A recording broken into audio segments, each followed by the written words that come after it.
The howling wind brought dust and broken dreams to Virginia Norton as the stagecoach rattled beneath her. Each jolt a painful reminder of the uncertain future that lay ahead in the unforgiving territory of Montana in 1872. Her wedding band, purchased by a man she'd never met, felt heavy in her pocket, a cold circle of metal that represented her last desperate hope for survival. Virginia clutched her worn Bible to her chest, the pages dog-eared and tear-stained from weeks of travel. Once a source of profound comfort, now it seemed only to mock her with promises that had crumbled like the dusty trail behind her. The familiar words that had once lifted her spirit now rang hollow after the series of tragedies that had befallen her journey west. Last stop before Timber Creek. The driver called out, his voice barely audible over the thundering hooves and creaking wood. Virginia peered out the small window. The endless expanse of prairie stretched before her, bathed in the golden light of late afternoon. In Boston, she had been the daughter of a respectable merchant until consumption claimed both her parents within a month of each other, leaving her penniless and alone at 22. The advertisement in the newspaper had seemed providential, a rancher named Thomas Wallace seeking a bride in Montana territory. His letters had been kind, if somewhat formal, and Virginia had allowed herself to hope that perhaps God had a plan for her after all. But that fragile hope had withered with each passing mile. First, the stagecoach had been delayed for a week in Chicago due to flooding. Then, bandits had attacked near Omaha, killing a fellow passenger and stealing most of Virginia's modest possessions, including her parents' photograph, the last tangible reminder of their existence. The final blow came 3 days ago when a telegram caught up with their party in Cheyenne. Thomas Wallace had died suddenly of fever. There would be no wedding, no home, and no future waiting for her in Timber Creek. Yet the stagecoach continued its relentless journey, carrying Virginia toward a destination that no longer held any promise. Her meager funds would barely afford a room for a week, let alone passage back east. As the vehicle hit another rut in the road, Virginia stifled a sob. The other passengers, a salesman and an elderly couple, had the decency to pretend not to notice. "Lord," she whispered, so softly that even she could hardly hear it, "I have tried to keep faith, but I cannot see your purpose anymore." The stagecoach lurched violently, followed by a sharp crack. Virginia was thrown forward as the vehicle tilted precariously to one side. The elderly woman screamed as they all tumbled against each other. With a final groan of protest, the coach settled at an awkward angle. "Everybody out," the driver shouted. Wheels busted clear through. Virginia gathered her remaining possessions, the Bible, a carpetbag with 2 spare dresses, and a small pouch containing her last $17, and climbed out into the harsh sunlight. The broken wheel lay in pieces, and the driver was already cursing under his breath as he assessed the damage. "How long will repairs take?" the salesman inquired, brushing dust from his suit. The driver spat tobacco juice onto the ground. "Can't fix this here. Need to get to town for parts." He squinted at the horizon. "Timber Creek still 15 miles northeast." "I'll have to unhitch one of the horses and ride for help." 15 miles, the elderly woman exclaimed. "We cannot possibly wait out here overnight." The driver pointed to a distant smudge of trees along a creek bed. "There's a ranch about 3 miles that way, belongs to the Dawson outfit. You folks can wait there while I fetch help from town. Should be back by tomorrow afternoon." Virginia's heart sank. Another delay, another night with nowhere to belong. The elderly couple and the salesman quickly gathered their belongings, but Virginia remained frozen beside the disabled coach. What was the point of continuing to Timber Creek? There was nothing for her there, no fiancé, no home, no prospects. "Coming, miss," the driver called, already helping the elderly woman mount one of the horses. Virginia clutched her Bible tighter. I need a moment," she said. After the others had departed, Virginia stood alone on the vast plain, feeling smaller than she ever had before. The silence was overwhelming, broken only by the occasional whisper of wind through the prairie grass. She opened her Bible randomly, seeking some word of comfort, some sign that she hadn't been abandoned. Her eyes fell upon Psalm 139. "If I take the wings of the morning and dwell in the uttermost parts of the sea, even there shall thy hand lead me, and thy right hand shall hold me." But the words that had once brought her such peace now seemed to mock her. Where was that guiding hand now? Virginia closed the book and sank to her knees in the dirt, tears streaming down her face. For the first time in her life, she allowed herself to doubt, to question the faith that had sustained her through every hardship until now. The sound of approaching hoofbeats startled her from her despair. Virginia hastily wiped her tears and rose to her feet, expecting to see the stagecoach driver returning. Instead, a lone rider appeared on the horizon, silhouetted against the setting sun. As he drew closer, Virginia could make out a tall figure atop a magnificent chestnut stallion. The stranger reined his horse to a stop a respectful distance away. His face was partially obscured by the shadow of his wide-brimmed hat, but Virginia could see he was young, perhaps in his late 20s, with a strong jaw darkened by several days' growth of beard. His clothes were those of a working cowboy, worn denim, a faded shirt, and leather chaps covered in dust from the trail. "Madam," he said, touching the brim of his hat. His voice was deep but gentle, with the hint of a southern drawl. "Looks like you've had some trouble here. Are you hurt?" Virginia straightened her posture, unwilling to appear as broken as she felt. "The stagecoach wheel broke. The driver and other passengers have gone to seek help from a nearby ranch." The stranger dismounted with fluid grace, revealing his impressive height. "And they left you here alone." Disapproval was evident in his tone. I asked for a moment alone," Virginia admitted. He nodded, not pressing further. "I'm Xavier Dawson. That ranch they're headed to belongs to my family." "Virginia Norton," she replied automatically, the social graces instilled by her upbringing asserting themselves despite her distress. Xavier Dawson studied the broken coach, then turned his penetrating gaze back to Virginia. His eyes were a striking blue, the color of a summer sky, and they seemed to see right through her careful composure. "You've been crying, Miss Norton," he observed quietly. Virginia touched her cheek self-consciously. "It's been a difficult journey." Xavier nodded, his expression softening. "I expect it has. Not many women travel alone to these parts." He glanced at her luggage. "Were you planning to stay in Timber Creek?" The question brought fresh pain. "I was to be married," Virginia said, her voice barely above a whisper. "But I received word in Cheyenne that Mr. Wallace has died." Xavier removed his hat, revealing thick, dark hair streaked with gold from the sun. "I'm sorry to hear that, Miss Norton. Thomas Wallace was a good man." Virginia looked up in surprise. "You knew him?" "This is a small territory, Miss Norton. Most folks know each other, at least by reputation." Xavier replaced his hat. "If you'll allow me, I'd like to offer you a ride to my ranch. It'll be dark soon, and it's not safe out here alone." Virginia hesitated, years of propriety warring with her desperate situation. "I wouldn't want to impose." Xavier's mouth quirked up at one corner. "It's no imposition. Besides, my mother would have my hide if I left a lady stranded on the prairie." Despite everything, Virginia found herself returning his small smile. There was something reassuring about Xavier Dawson, a steadiness that seemed to emanate from him like heat from a fire. "Thank you, Mr. Dawson. I accept your offer."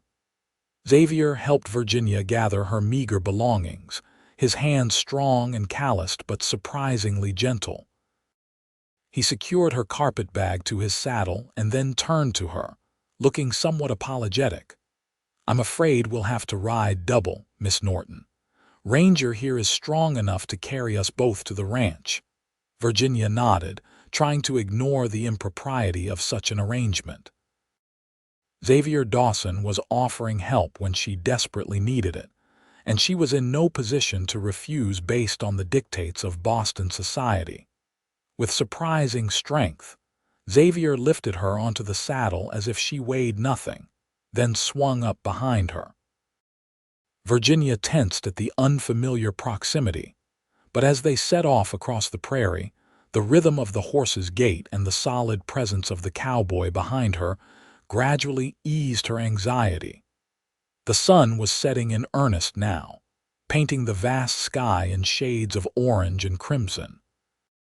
In other circumstances, Virginia might have found it beautiful.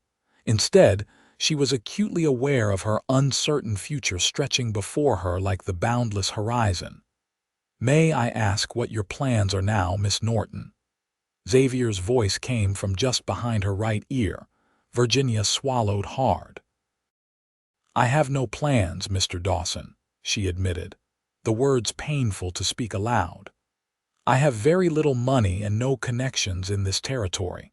I suppose I'll have to find work in Timber Creek until I can save enough to return east." There was a moment of silence broken only by the steady rhythm of the horses' hooves on the packed earth. "Timber Creek's a rough place for a woman alone," Xavier said finally, "especially one unused to frontier life." Virginia's spine stiffened. "I'm not afraid of hard work, Mr. Dawson." "I didn't imagine you were," he replied, and she could hear the smile in his voice. "A woman brave enough to travel across half the country to marry a man she's never met isn't likely to shy away from a challenge."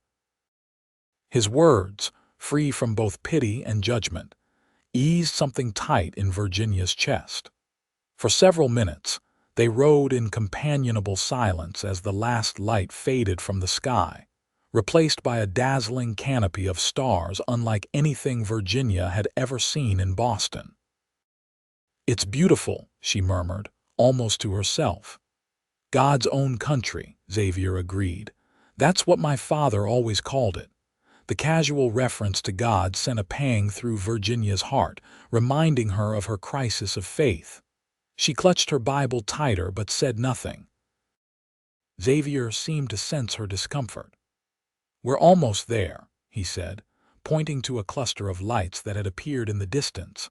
As they drew closer, Virginia could make out a substantial log house with a wide porch, flanked by several outbuildings and corrals. Warm light spilled from the windows, and smoke curled invitingly from the stone chimney. Despite her circumstances, Virginia felt a stirring of appreciation for the peaceful scene. "It's not what you're used to in Boston," Xavier said, a hint of defensiveness in his tone, "but it's home." "It looks wonderful," Virginia replied honestly. They rode into the yard, where a lantern hung from a post, illuminating a well-swept area between the house and the nearest barn. Before they could dismount, the front door opened, and a woman's silhouette appeared in the doorway. "Xavier." "Is that you?" The voice was warm and tinged with the same southern accent as Xavier's, but more pronounced. "It's me, Mother," Xavier called back. "I've brought a guest." He dismounted smoothly, then reached up to help Virginia down. Her legs felt unsteady after the long ride, and she swayed slightly. Xavier's hands remained at her waist until she was stable, then he stepped back respectfully. The woman came down the porch steps, revealing herself to be in her 50s, with silver-streaked dark hair pulled back in a neat bun. Despite the late hour, she wore a clean calico dress with an apron, looking every inch the capable ranch mistress. "Well, this is unexpected," she said, her keen eyes taking in Virginia's travel-worn appearance. "I'm Alina Dawson, dear." "Virginia Norton, madam," Virginia replied with a small curtsy. "I apologize for the intrusion. My stagecoach broke down and your son was kind enough to offer assistance." Eleanor's expression softened. "No need for apologies. We're just glad Xavier found you before nightfall." She shot a meaningful glance at her son. "The others from your coach arrived about an hour ago. They're resting in the bunkhouse." Xavier nodded, leading his horse toward the barn. "I'll see to Ranger and be right in." Eleanor gently took Virginia's arm. "Come inside, dear. You look exhausted. A hot meal and a warm bed will do you good." As they entered the house, Virginia was enveloped by the comforting sense of wood smoke, fresh bread, and something savory simmering on the stove. The main room was simply but comfortably furnished with sturdy hand-crafted pieces and colorful woven rugs. A large fireplace dominated one wall, its dancing flames casting a warm glow over everything. "This is lovely," Virginia said, meaning it.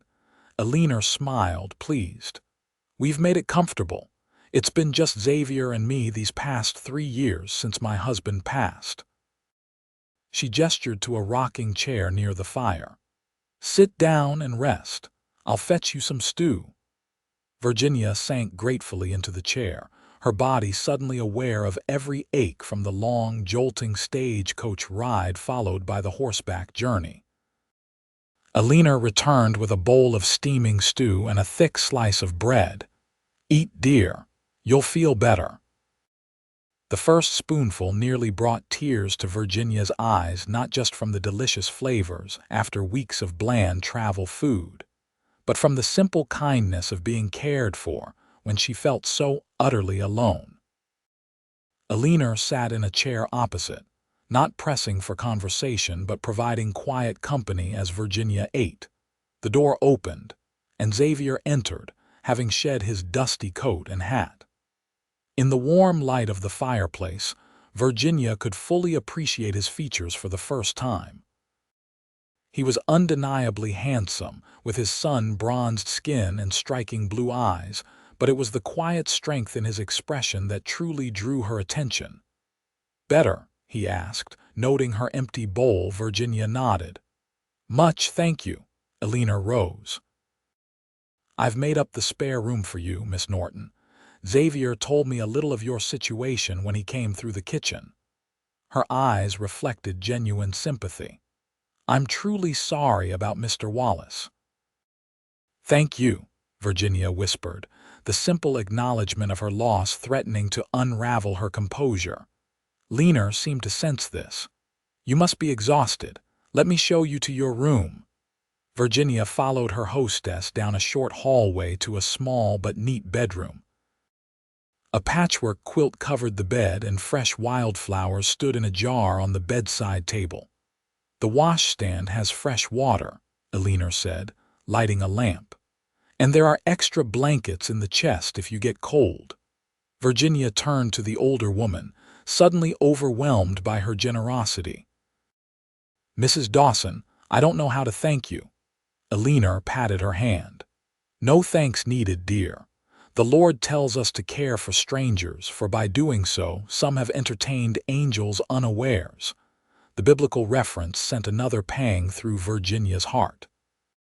Once such words would have resonated deeply with her. Now they only reminded her of her faltering faith. Eleanor noticed her expression. "Is something wrong?" Virginia forced a smile. "Just tired, Mrs. Dawson. Of course. Sleep well, dear." With a motherly pat on Virginia's shoulder, Eleanor left her alone. Virginia unpacked her nightgown and prepared for bed with mechanical movements. As she lay beneath the soft quilt, staring at the unfamiliar ceiling, she felt the weight of her situation press down upon her. What would become of her now? Where would she go? How could she rebuild a life from these scattered pieces? Her Bible lay on the bedside table where she had placed it, but she made no move to reach for it. The comfort it had once provided seemed as distant as Boston. Instead, Virginia closed her eyes and surrendered to exhaustion, falling into a deep, dreamless sleep. Morning came with the crowing of roosters and the rich aroma of coffee drifting through the house.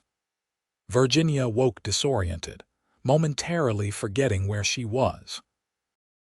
The events of the previous day came rushing back, and she sat up slowly, gathering her strength for whatever this new day might bring. She dressed in her least wrinkled dress, a simple blue cotton that had once been quite pretty, but now showed the wear of long travel. Her hair, once her pride with its rich chestnut color, she braided and coiled at the nape of her neck as neatly as possible without a lady's maid to assist. When she emerged from her room, she found Alina in the kitchen, kneading dough on a flour-dusted table. "Good morning, dear," the older woman said warmly. "Did you sleep well?" "Better than I have in weeks," Virginia admitted. "May I help you with anything?" Alina smiled approvingly. "You can pour yourself some coffee. Xavier's already out with the hands, but he'll be in for breakfast soon." Virginia poured a cup from the pot on the stove and sat at the kitchen table, watching Alina's capable movements as she prepared breakfast.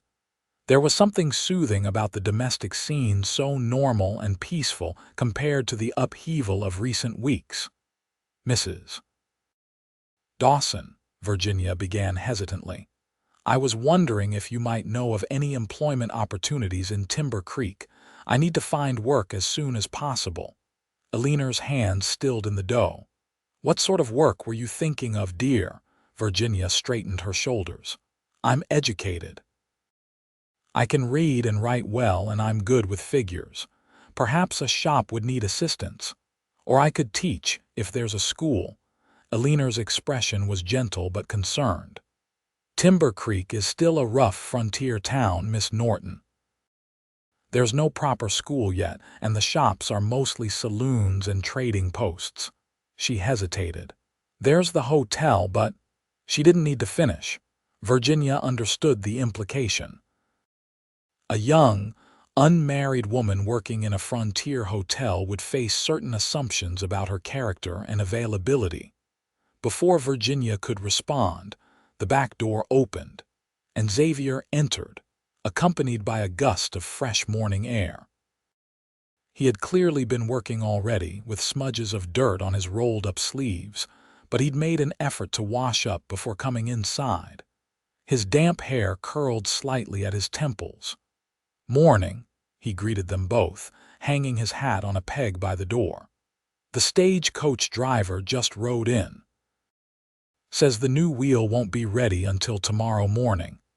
Virginia's heart sank. Another day of uncertainty, another delay in figuring out what her future might hold. Xavier seemed to read her thoughts. "Miss Norton, I was thinking," he said, accepting a cup of coffee from his mother. "Our ranch has been growing steadily these past few years. We're in need of someone to help with the accounts and correspondence." He glanced at his mother, who nodded encouragingly. "If you're interested, we could offer you a position here at the ranch." Virginia stared at him, momentarily speechless. "You would hire me, but you hardly know me." "I know enough," Xavier said simply. "You're educated, as you just told my mother. You're brave enough to travel across the country alone, and you're in need of honest work." He sipped his coffee. "We can offer room and board plus a small wage to start. If it suits us both after a month, we can discuss a more permanent arrangement." The offer was unexpected and almost too perfect. Virginia searched Xavier's face for any sign of ulterior motives, but found only straightforward honesty in his clear blue eyes. "It's not charity," he added, as if reading her thoughts again. "We genuinely need the help. I've been handling the books myself, but with the herd growing and new contracts with the Army, I can't keep up and still manage the ranch proper." "Xavier's right," Alina chimed in. "We've been talking about hiring someone for months now. It seems providential that you should come along just when we need you." Providential. The word echoed in Virginia's mind. Once, she would have seen it the same way, as God's guiding hand. Now, she wasn't sure what to believe, but the practical side of her recognized the opportunity for what it was. A chance to gain her footing in this new territory with respectable employment and a safe place to stay. "I'm very grateful for the offer," Virginia said carefully. "But I wouldn't want to inconvenience you if I decide to return east eventually." Xavier shrugged. "No obligation beyond the first month. After that, you're free to stay or go as you choose." Virginia considered for a moment longer, then nodded. "Thank you, Mr. Dawson, I accept." Xavier's smile transformed his serious face, creating crinkles at the corners of his eyes. "Good. You can start whenever you're ready, and please call me Xavier. Mr. Dawson was my father." After breakfast, Xavier offered to show Virginia around the ranch. The morning air was crisp and clear, with the promise of warmth later in the day. Virginia followed him from building to building, taking in the scope of the Dawson operation. "We run about 800 head of cattle," Xavier explained as they walked past a corral where several cowboys were breaking a spirited colt. "Started with just 50 when my father brought us here from Tennessee after the war." "You've built quite an empire," Virginia observed, impressed despite her limited knowledge of ranching. Xavier laughed. "Hardly an empire, but we do all right. My father had a good eye for land and cattle. I'm just trying to build on what he started." They stopped at a small building set apart from the others. "This is the office," Xavier said, opening the door. Inside was a simple but well-organized space with a large desk, several filing cabinets, and bookshelves filled with leather-bound ledgers. A window overlooked the main yard, letting in plenty of natural light. "It's not much compared to a Boston counting house," Xavier said, watching her reaction, "but it serves our needs." Virginia ran her fingers over the desk, noting the quality of the wood beneath a layer of dust. "It's perfect," she said sincerely. "May I see the ledgers?" Xavier nodded, pleased by her interest. He pulled down the most recent volume and opened it on the desk. Virginia leaned over to examine the neat columns of figures, immediately spotting several small errors in the calculations. "You've done a remarkable job," she said diplomatically, "but I think I can help streamline some of these entries." Xavier's eyebrows rose. "Already finding problems with my bookkeeping." Virginia feared she had offended him, but when she looked up, she saw humor dancing in his eyes. "Not problems," she amended, "just opportunities for improvement." Xavier laughed outright at that. "Well said, Miss Norton. That's exactly why we need you." He closed the ledger. "I'll let you get properly settled today. You can start tomorrow if that suits you." As they walked back toward the main house, Virginia was struck by how comfortable she already felt at the Dawson Ranch. The peaceful setting, the purposeful activity of the ranch hands, the genuine kindness of Xavier and Alina all combined to create a sense of belonging she hadn't experienced since her parents' deaths. But she reminded herself not to become too attached. This was a temporary arrangement, a stepping stone until she could determine her true path forward. Still, as Xavier held the door for her, his tall frame silhouetted against the morning sky, Virginia couldn't help but feel a flutter of something unfamiliar in her chest, something that felt dangerously like hope.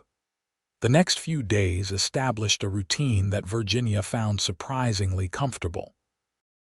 Each morning, she rose early and helped Alina with breakfast before spending the day in the office, immersing herself in the ranch accounts. The work was challenging enough to engage her mind fully, preventing her from dwelling too much on her uncertain future or her spiritual struggles. Xavier typically checked in midday, bringing her lunch and discussing any questions she had about the accounts. These conversations gradually expanded beyond ranch business to more personal topics. Virginia learned that Xavier had fought briefly for the Confederacy as a very young man, an experience he spoke of rarely and with evident regret. After the war, his family had left their devastated Tennessee farm to start anew in Montana territory. "Father believed in second chances," Xavier told her one afternoon as they shared apple slices and cheese at her desk. "He said the West was God's way of allowing Americans to begin again." Virginia nodded, her fingers automatically touching the Bible she still carried but rarely opened. "Your father sounds like a wise man." "He was," Xavier agreed. "Not educated like you, but he understood people and the land." He studied her face for a moment. "You carry that Bible everywhere, yet I've noticed you never read from it." The observation, though gently made, caught Virginia off guard. "It was my mother's," she said, which was true but not the whole truth. Xavier seemed to sense her reluctance to discuss the matter further and changed the subject. "How are you finding the accounts?" Grateful for the diversion, Virginia showed him the new system she had implemented, explaining how it would make tracking expenses and profits more efficient. Xavier listened attentively, asking intelligent questions that revealed a sharp mind beneath his cowboy exterior. As the days passed, Virginia found herself increasingly drawn to Xavier Dawson. It wasn't just his physical appearance, though she couldn't deny his rugged handsomeness affected her. Rather, it was his character that most impressed her, his quiet strength, his fairness with the ranch hands, his devotion to his mother, and the gentle respect with which he treated Virginia herself. On her 5th day at the ranch, Virginia was reconciling some figures when she heard raised voices from the yard. Looking out the window, she saw Xavier confronting a weathered cowboy she recognized as Harlan, one of the older hands. "I won't have that kind of talk on my ranch," Xavier was saying, his voice firm but controlled. "Those people have as much right to fair treatment as anyone else." Harlan spat on the ground. "They're just Indians, boss. The Army's got the right idea, penning them up on reservations." "They're people," Xavier replied evenly. "Created by the same God as you and me, and the Blackfoot were here long before either of us." His tone hardened. "If you can't abide by that view, you can collect your wages and move on." The older man glowered but eventually backed down. "Have it your way, boss, but that soft heart of yours will get you killed out here someday." After Harlan stalked off, Xavier remained standing in the yard, his shoulders tense. Without thinking, Virginia left the office and approached him. "Is everything all right?" she asked. Xavier turned, his expression clearing somewhat when he saw her. "Just a disagreement about the local Blackfoot tribe," he explained. "There's been some trouble with cattle raids on ranches to the north, and Harlan wanted to take preventive action." His mouth twisted in distaste. As if killing innocent people for something they haven't done could ever be justified. Virginia was touched by his moral certainty.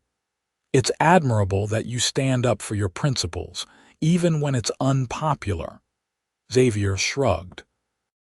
"My father taught me that a man's character is measured by how he treats those who can do nothing for him in return." He glanced at her. "Would you like to ride out with me this afternoon? I need to check the western pasture, and it would give you a chance to see more of the ranch." Virginia hesitated. She had never ridden a horse alone before, having only traveled by carriage in Boston and then double with Xavier on the day of her arrival. Seeing her uncertainty, Xavier smiled. "Don't worry. I'll find you a gentle mount and we won't go far."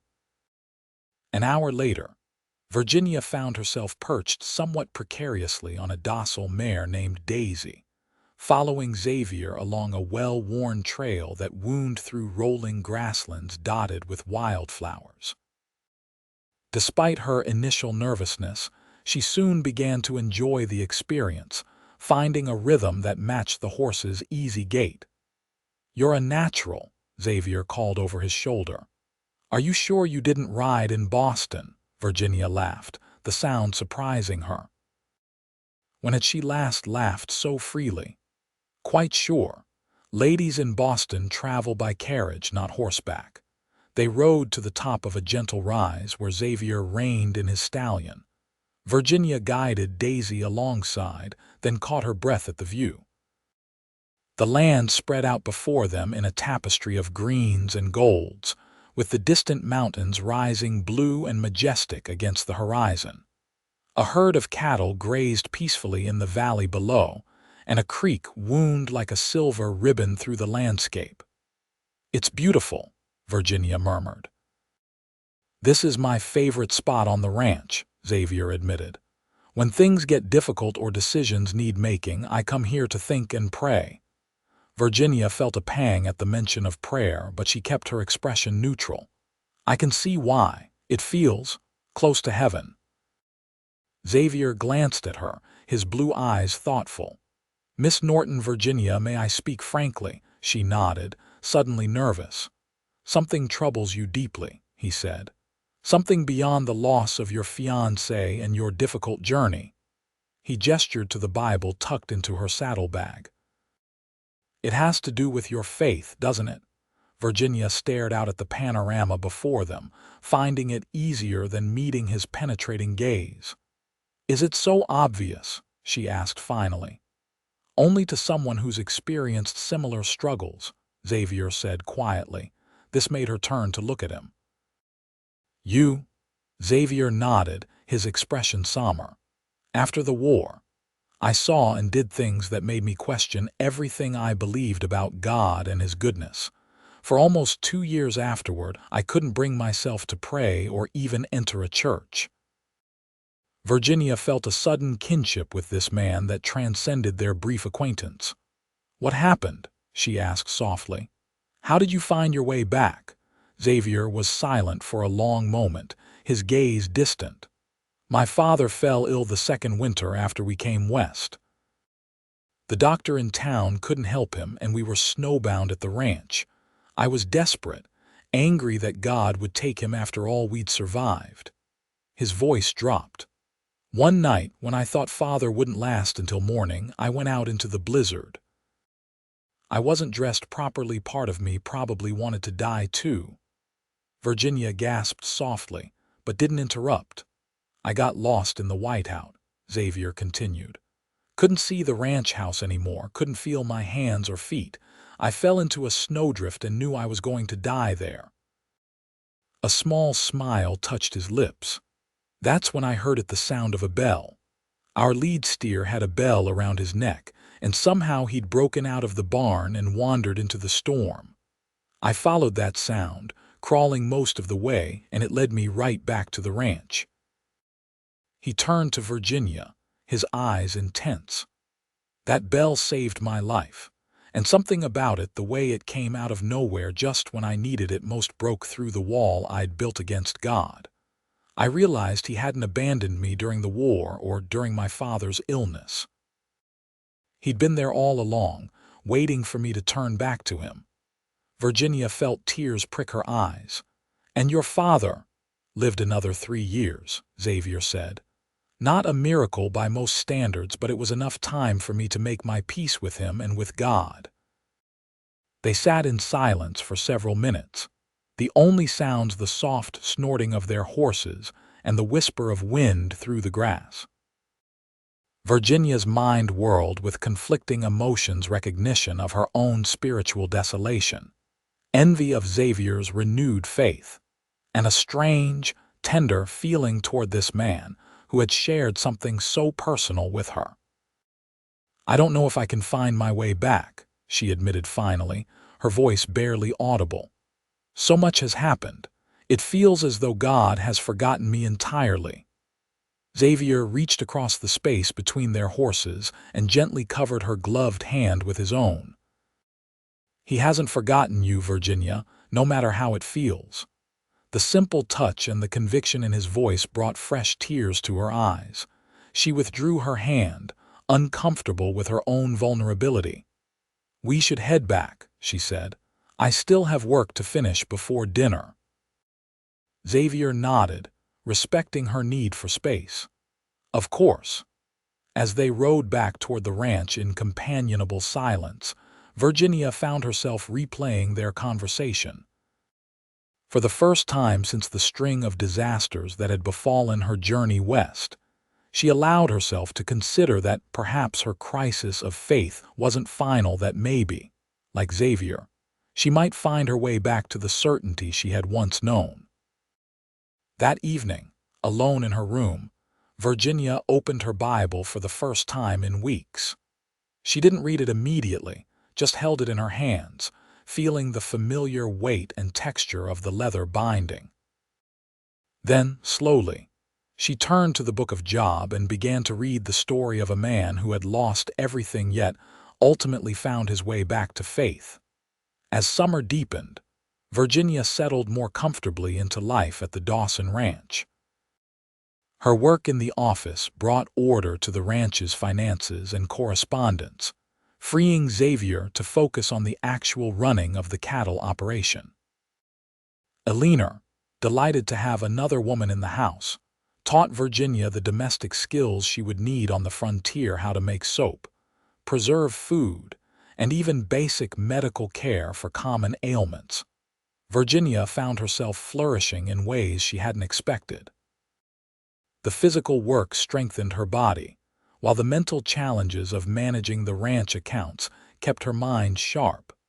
Most surprising was the gradual easing of her spiritual distress. She hadn't experienced any dramatic restoration of faith like Xavier's encounter with the bell in the blizzard, but she had begun reading her Bible again, and sometimes joined the Dawsons for their evening prayers. One hot August afternoon, Virginia was working in the garden with Eleanor when they heard the sound of approaching riders. Shading her eyes against the sun, Eleanor identified the newcomers. "It's Sheriff Blackwell from town, and that's Thomas Wallace's brother with him." Virginia's heart sank. Gerald Wallace, Thomas's older brother, had written to her after Thomas's death, expressing formal condolences but making it clear he considered any arrangement between Virginia and his brother null and void. What could he want now? Xavier emerged from the barn, wiping his hands on a rag as he went to greet the visitors. Virginia and Eleanor followed, reaching the yard just as the men dismounted. "Sheriff, Mr. Wallace," Xavier acknowledged with a nod. "What brings you out this way?" Sheriff Blackwell, a stocky man with a bushy mustache, touched his hat. "Dawson, Mrs. Dawson." His eyes settled on Virginia. "Miss Norton, I presume?" Virginia stepped forward. "Yes, I'm Virginia Norton." Gerald Wallace studied her with cold eyes. Unlike his brother, whose letters had been unfailingly courteous, Gerald had a reputation for sharp business practices and a general disdain for those he considered beneath him. "Miss Norton," he said, his tone clipped, "I understand you've taken employment here at the Dawson Ranch." Virginia lifted her chin. "That's correct, Mr. Wallace." Wallace's mouth tightened. "Perhaps you're unaware that my brother's agreement to marry you included a substantial payment to your father's estate to cover your travel expenses and provide a dowry." Virginia felt the blood drain from her face. I was not aware of any such arrangement." $500, Wallace continued relentlessly. "A considerable sum that was predicated on a marriage that will now never take place." Xavier stepped forward, his expression hardening. "Mr. Wallace, what exactly are you suggesting?" Wallace turned to him. "I'm not suggesting anything, Dawson. I'm stating a fact. Miss Norton's passage west was paid for with Wallace money under specific contractual terms that cannot now be fulfilled. As executor of my brother's estate, I am legally entitled to recover those funds." Virginia felt ill. $500 might as well be $5,000 for all her ability to repay it. "Mr. Wallace, I had no knowledge of this arrangement. I believed your brother sought a bride in good faith, not as a business transaction." Wallace's lip curled slightly. "Call it what you will, Miss Norton. The fact remains that you owe my brother's estate $500. He glanced around the ranch yard. Of course, if you're unable to pay immediately, we might come to some other arrangement. The implication was clear, and it made Virginia's skin crawl. Before she could respond, Xavier moved to stand beside her, his presence solid and reassuring. "Miss Norton is under my protection, Wallace," he said, his voice dangerously quiet. "Any discussion of her obligations will be conducted with proper respect." The sheriff cleared his throat. "Now, let's all stay civil. Mr. Wallace is within his legal rights to seek recovery of funds advanced under a contract that can't be fulfilled." "What contract?" Xavier demanded. "Did Miss Norton sign anything agreeing to these terms?" Wallace produced a folded document from his coat. "Her father did, before his death. As his only heir, she inherits both his assets and his obligations." Virginia took the paper with trembling hands. There it was in black and white, her father's signature on an agreement that essentially sold her to Thomas Wallace. The shock of it nearly buckled her knees. "My father would never—" she began, then stopped as the date on the document registered. It was signed just days before her father's death, when he had been delirious with fever. Whether he had understood what he was signing was highly questionable. Xavier read over her shoulder, his jaw tightening. "This is barely legal, Wallace, and you know it." "The courts would disagree," Wallace replied smoothly. "But I'm a reasonable man. Miss Norton can repay the debt over time with interest, of course. Or—" His eyes traveled over Virginia in a way that made her want to scrub her skin. "We could discuss alternative arrangements." "That's enough," Xavier said sharply. He turned to the sheriff. "Blackwell, you've delivered Wallace's message. I think you should both leave now." The sheriff looked uncomfortable but stood his ground. "Mr. Wallace has a legitimate claim, Dawson. Miss Norton needs to acknowledge the debt and make arrangements to repay it." Virginia straightened her spine, gathering her dignity around her like armor. "How much time do I have to repay this supposed debt, Mr. Wallace?" Wallace smiled thinly. "I'll give you until the 1st of October, 6 weeks. After that, I'll be forced to take legal action." He mounted his horse. "Good day, Miss Norton, Mrs. Dawson." He nodded curtly to Xavier. "Dawson." After the visitors had ridden away, Virginia remained standing in the yard, the document clutched in her hand, feeling as though the ground had dropped from beneath her feet. $500 was an impossible sum to raise in 6 weeks on her small salary. "Virginia." Elinor's gentle voice broke through her shock. "Come inside, dear. You look like you might faint." Xavier took her elbow, guiding her toward the house. "Mother's right. We need to discuss this calmly." Once inside, Elinor pressed a cup of tea into Virginia's hands while Xavier paced the room, his expression thunderous. "Gerald Wallace is a snake," he muttered. "Always has been. Probably drafted that agreement himself and took advantage of Thomas's illness and your father's condition." Virginia sipped her tea, trying to organize her thoughts. "Whether the agreement is ethical or not, it appears to be legally binding. I have no choice but to honor my father's obligation." Xavier stopped pacing to look at her. $500 in 6 weeks is impossible unless you sell everything you own, and from what you've told me, that wouldn't come close to covering it." "There must be a way," Elinor said, her practical nature asserting itself. "Virginia has been keeping our books in perfect order." "Perhaps we could advance her some wages." Xavier shook his head. "Even if we advanced her a full year's salary, it wouldn't be enough." He resumed pacing, then suddenly stopped, a determined expression crossing his face. "There is one solution." Virginia looked up. "What?" Xavier met her eyes directly. "Marry me." Virginia nearly dropped her teacup. "I beg your pardon. If you're my wife, Wallace would have no claim on you," Xavier explained. "Any contract your father signed would be superseded by our marriage." Alina gasped. Xavier, that's not how you propose to a lady. Xavier ran a hand through his hair, looking suddenly boyish and uncertain. I know it's not conventional, but it makes practical sense. Virginia set down her cup with a steady hand, despite the chaos of emotions swirling within her. Mr. Dawson, Xavier, while I appreciate your generous offer, I cannot accept marriage as a business arrangement. The irony of refusing one arranged marriage only to consider another was not lost on her. Besides, you deserve to marry someone you love, not someone you're rescuing from financial ruin. Xavier's expression softened. Virginia, this isn't just about Wallace's claim. He took a step toward her. These past weeks, getting to know you, seeing your strength and kindness. I've come to care for you deeply. His voice dropped. I had planned to court you properly given time. This just accelerates things. Virginia's heart raced at his words.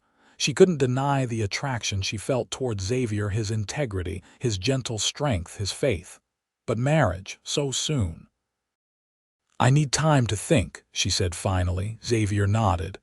Of course, but not too much time. Wallace won't wait forever. That night, Virginia lay awake in her bed, her mind churning with conflicting thoughts. Marriage to Xavier would solve her immediate problem. But was it fair to either of them to begin a lifetime commitment under such circumstances? She had come west prepared to enter a marriage of convenience with Thomas Wallace, but that had been different. She had been desperate and had no prior connection to the man. With Xavier, there were genuine feelings involved. She respected him, enjoyed his company, and yes, felt a flutter in her heart when he smiled at her. But was that enough to build a marriage upon? And then there was her faith, still fragile, still rebuilding. Xavier's own story of spiritual struggle had touched her deeply, offering hope that she too might find her way back to the certainty she had once known. Would joining her life with his strengthen that journey or complicate it? Virginia rose from her bed and moved to the window. The moon hung low over the distant mountains, casting silver light across the sleeping ranch. This place had become a haven for her, a place of healing and purpose after the string of tragedies that had marked her journey west. She thought of Xavier, his blue eyes crinkling at the corners when he smiled, his strong hands gentle with frightened colts, his patience when explaining ranch operations to her. She thought of the way he stood up for what was right, even when it was unpopular, and how he had shared his own spiritual struggles so openly. With sudden clarity, Virginia realized she was already halfway in love with Xavier Dawson. The thought both thrilled and terrified her. Morning found Virginia still uncertain, but with a plan forming in her mind. After breakfast, she asked Xavier to meet her in the office. When he arrived, she had the ranch ledgers spread before her. I've been reviewing the accounts, she began without preamble. The ranch's beef contract with Fort Benton will bring in considerable revenue next month. Xavier nodded, looking puzzled. Yes, but that money is already allocated for winter supplies and wages. Virginia took a deep breath. I want to propose an alternative to your offer of marriage. Something flickered in Xavier's eyes, disappointment, perhaps, but he maintained his composure. I'm listening. I'd like to become a partner in the ranch, Virginia said. A small junior partner. I would invest the $500 I need to repay Wallace as my stake. Xavier's eyebrows rose.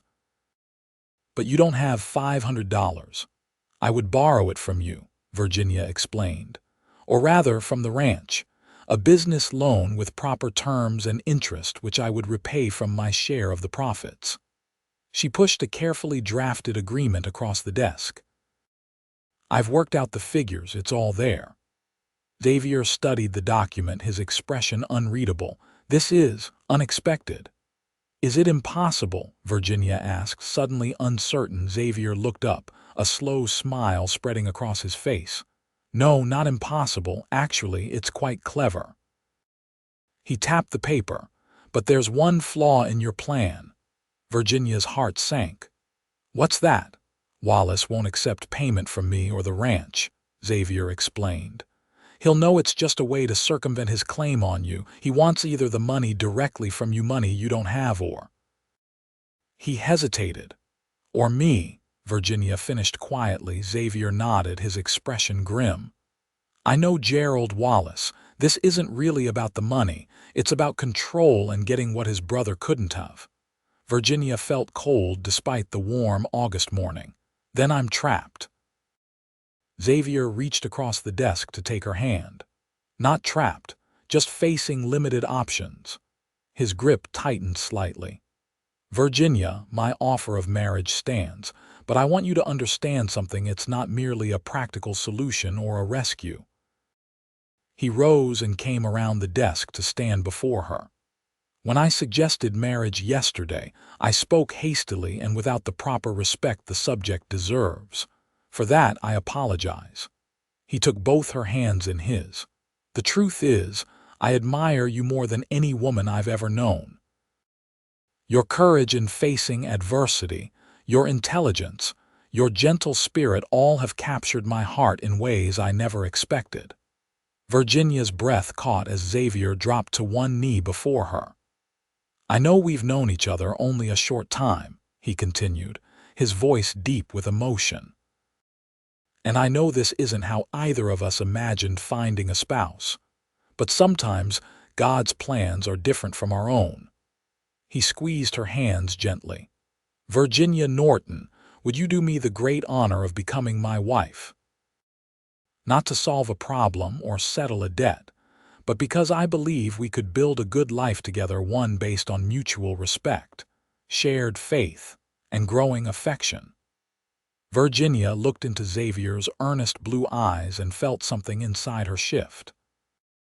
The doubts and fears that had plagued her through the night didn't vanish completely, but they receded before the sincerity in his gaze and the warmth in his voice. Xavier, she said softly, are you certain? This is happening so quickly. I've never been more certain of anything, he replied. The circumstances may be rushed, but my feelings are genuine. A hint of vulnerability crossed his face. Of course, if you don't share those feelings, I wouldn't want you to accept out of gratitude or necessity. Virginia thought of her initial journey west, of how she had been prepared to marry a stranger out of desperate necessity. This was different. Xavier Dawson was no stranger in the short time she had known him. She had witnessed his character, his faith, his kindness.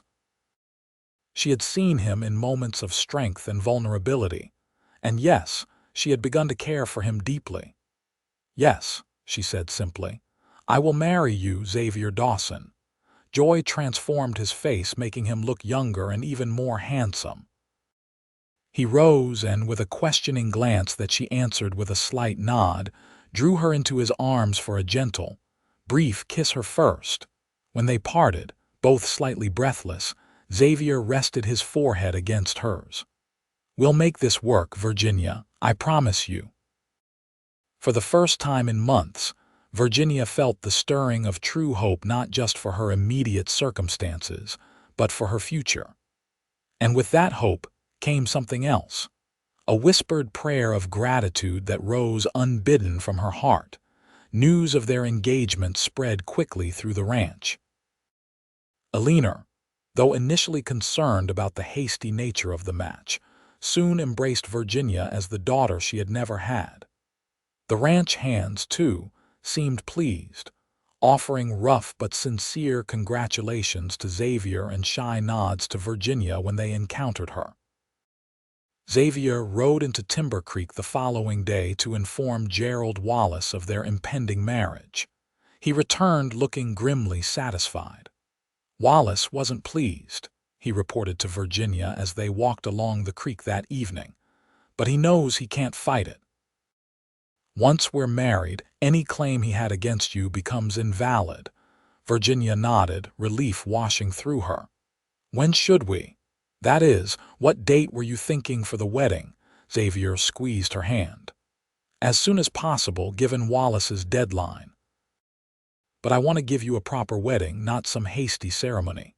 He glanced at her. "Would 2 weeks be enough time?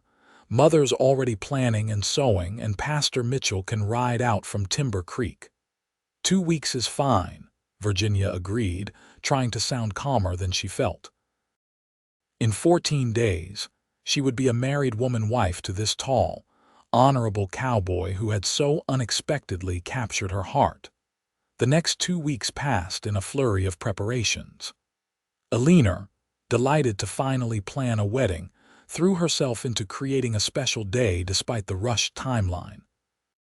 She and Virginia sewed late into the evenings, transforming one of Virginia's better dresses with added lace and pearl buttons salvaged from Eleanor's own wedding gown. Xavier, meanwhile, worked from dawn to dusk preparing the ranch for winter, and ensuring that everything would be in order when he took a brief wedding trip with Virginia to Helena. Their courtship, such as it was, consisted mainly of shared meals and occasional evening walks along the creek, where they spoke of their hopes for the future and learned more about each other's pasts. Virginia discovered that Xavier had a surprising knowledge of literature, having been taught by his mother during the war years when formal schooling was impossible. For his part, Xavier was impressed by Virginia's quick grasp of ranching economics and her creative suggestions for improving the operation. What they didn't discuss directly were matters of the heart. The growing tenderness between them remained largely unspoken, expressed instead through lingering glances, brief touches, and the increasing ease of their companionship. 3 days before the wedding, Virginia was in the garden helping Eleanor gather vegetables for the wedding feast when the older woman suddenly set down her basket and took Virginia's hands in hers. "I've been wanting to speak with you, dear," Eleanor began, her expression serious but kind. "About marriage." Virginia felt her cheeks warm. "Mrs. Dawson, Eleanor, please, will be family soon." She squeezed Virginia's hands. "I know this isn't how you imagined your wedding would be, coming so quickly and under such circumstances. But I want you to know that my son's feelings for you are genuine and deep." "I believe that," Virginia said softly, "and I care for him too." Eleanor studied her face. "Love often begins with respect and friendship. The deeper feelings grow with time." She smiled gently. "That's how it was with Mr. Dawson and me. We married young, more from practical considerations than passion, but our love grew stronger every year until the day he died." Virginia nodded, grateful for the reassurance. "I worry sometimes that Xavier is sacrificing too much, that he might have found someone he truly loved if he hadn't felt obligated to rescue me from Gerald Wallace." Eleanor shook her head firmly. "My son doesn't do anything from mere obligation, Virginia. If he's chosen you, it's because he sees in you the qualities he values most."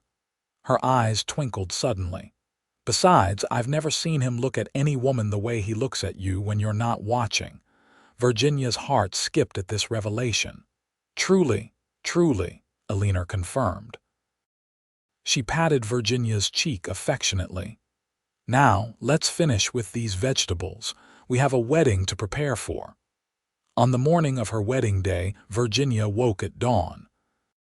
For a moment, she lay still, watching the early light filter through the curtains of her room, a room she would vacate today to move into Xavier's quarters in the west wing of the house.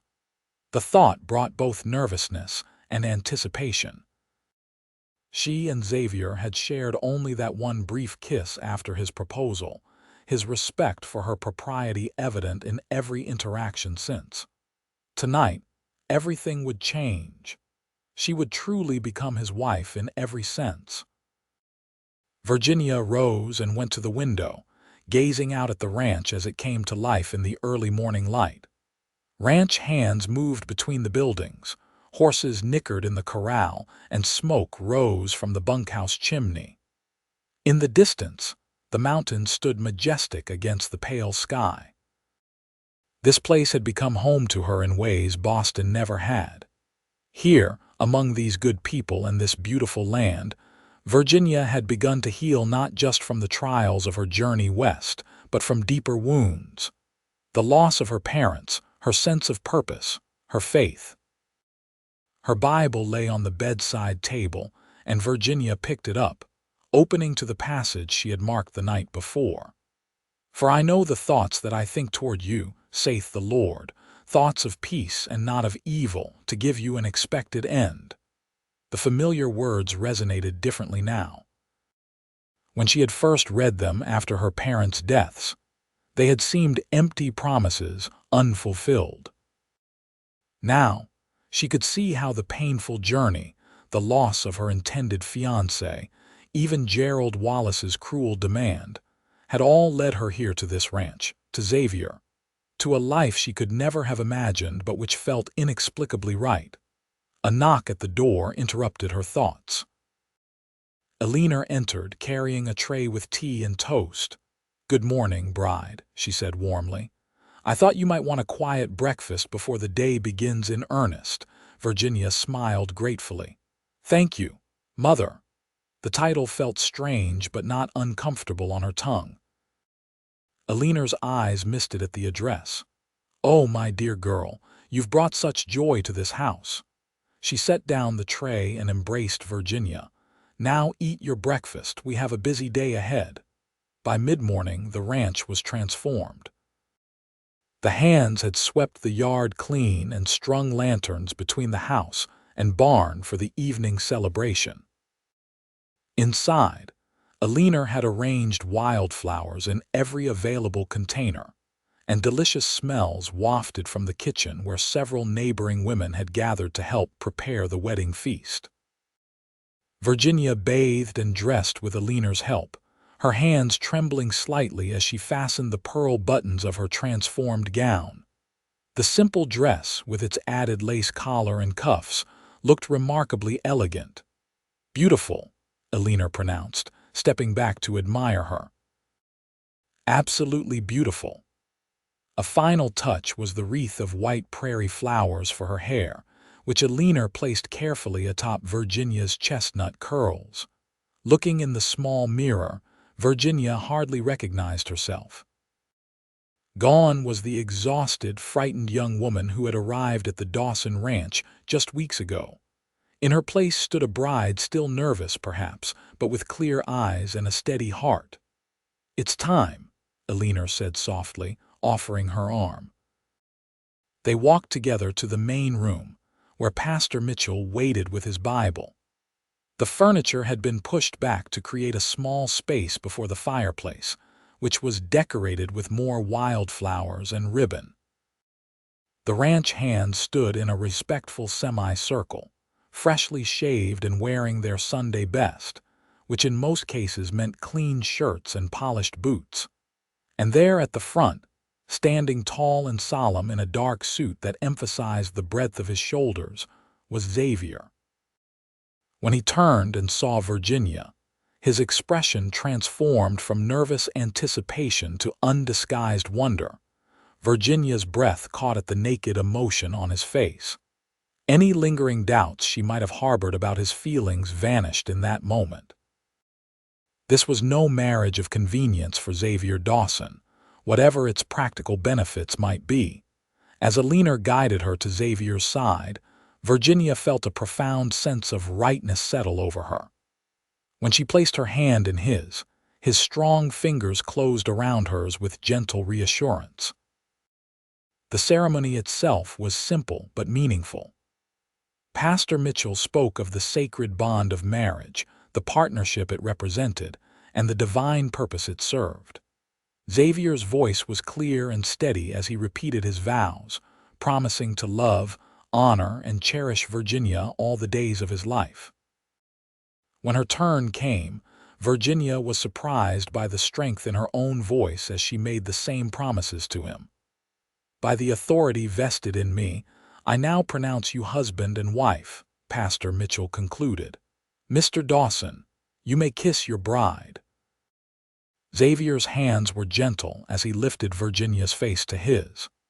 His blue eyes held hers for a heartbeat, conveying wordless emotion, before he lowered his mouth to hers in a kiss that began as tenderly as their first but quickly deepened, sending warmth coursing through Virginia's veins. When they parted, both slightly breathless, a cheer went up from the assembled ranch hands. The celebration that followed was joyous and lively. Tables had been set up in the yard, laden with food prepared by a leaner and the neighboring women. After the wedding feast, one of the hands produced a fiddle and another a harmonica, and soon music filled the air. Xavier led Virginia in a dance, his natural grace belying his size as he guided her smoothly across the packed earth of the yard. "Happy, Mrs. Dawson?" he asked softly, his arms secure around her waist. Virginia looked up at him, her husband, and felt a surge of emotion so strong it brought tears to her eyes. "Yes," she whispered, "very happy." As evening deepened into night, the celebration continued, but eventually Xavier took Virginia's hand and led her quietly away from the festivities. They walked to the house, where a leaner had prepared Xavier's quarters for them both. The room was larger than Virginia's had been, with a big four-poster bed covered in a wedding quilt a leaner had secretly made, and fresh wildflowers on the bedside table. Alone together for the first time as husband and wife, they faced each other, somewhat shyly. "Virginia," Xavier began, then stopped, seeming to search for words. Finally, he simply took her hands in his. "I want you to know that I meant every word of my vows today. This may have begun as a solution to a problem, but it's become so much more to me." Virginia's heart swelled with tenderness. "For me as well," she admitted softly. Xavier reached up to touch her cheek, his calloused fingers surprisingly gentle against her skin. "I know we're still coming to know each other, and I don't expect. That is, we have time to." Virginia silenced him by rising on her tiptoes and pressing her lips to his. After a moment of surprise, Xavier's arms came around her, drawing her close as he returned her kiss with increasing fervor. When they finally parted, both breathless, Xavier rested his forehead against hers. "I think I've been half in love with you since the day I found you by that broken stagecoach," he confessed. "So brave and proud, even in your distress." Virginia smiled, her hands resting on the solid warmth of his chest. "And I with you, though I was too afraid to admit it, even to myself." The night that followed was a gentle discovery of each other, tentative at first, then increasingly confident as natural passion overcame inexperience. In Xavier's tender embrace, Virginia found not just physical pleasure but a profound sense of homecoming, as though a part of her that had been adrift had finally found its anchor. Afterward, lying in the circle of her husband's arms, listening to the steady beat of his heart beneath her ear, Virginia felt a deep peace settle over her. Outside, the sounds of celebration had faded, replaced by the familiar night sounds of the ranch, the distant lowing of cattle, the soft whicker of horses in the corral, the whisper of wind through the cottonwoods along the creek. "Xavier," she murmured, "thank you." He shifted to look down at her, his expression quizzical in the moonlight streaming through the window. "For what?" Virginia thought of all that had transpired since her arrival in Montana territory, the loss of her fiancé, her crisis of faith, the threat from Gerald Wallace, and now this unexpected happiness in the arms of a man she was coming to love deeply. "For helping me find my way again," she said simply. "In every sense." Xavier's arms tightened around her. "We found each other, Virginia, and I believe God had a hand in that, whatever doubts we both faced along the way." As sleep began to claim her, Virginia reflected on her journey, not just the physical trek across the country, but the spiritual path she had traveled. She had lost her faith on the road west, but here, in this place with this man, she had begun to find it again, altered, perhaps tested by fire, but ultimately stronger for the trial. Xavier's breathing had deepened into sleep, his face peaceful in repose. Virginia traced the line of his jaw with gentle fingers, marveling at how this stranger had become so essential to her in such a short time. Then, for the first time in months, she offered a prayer without reservation or doubt, a simple prayer of gratitude for the unexpected blessing of love found in the wilderness. The years that followed brought both joys and challenges to Xavier and Virginia Dawson. Their partnership flourished, with Virginia's business acumen complementing Xavier's ranching skills.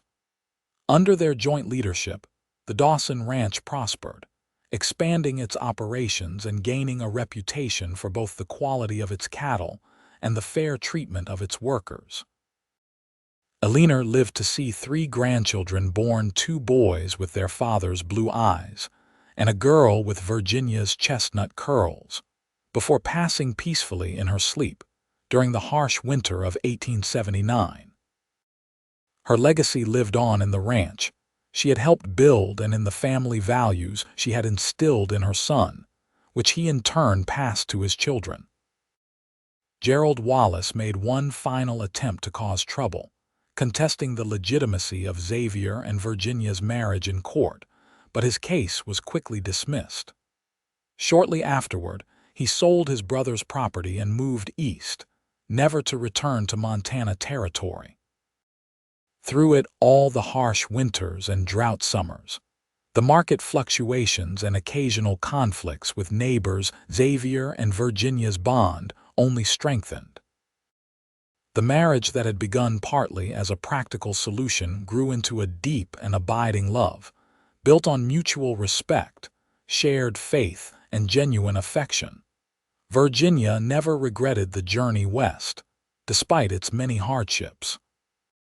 The path that had seemed so dark and uncertain had led her to a life richer and more fulfilling than anything she could have imagined in her Boston parlor.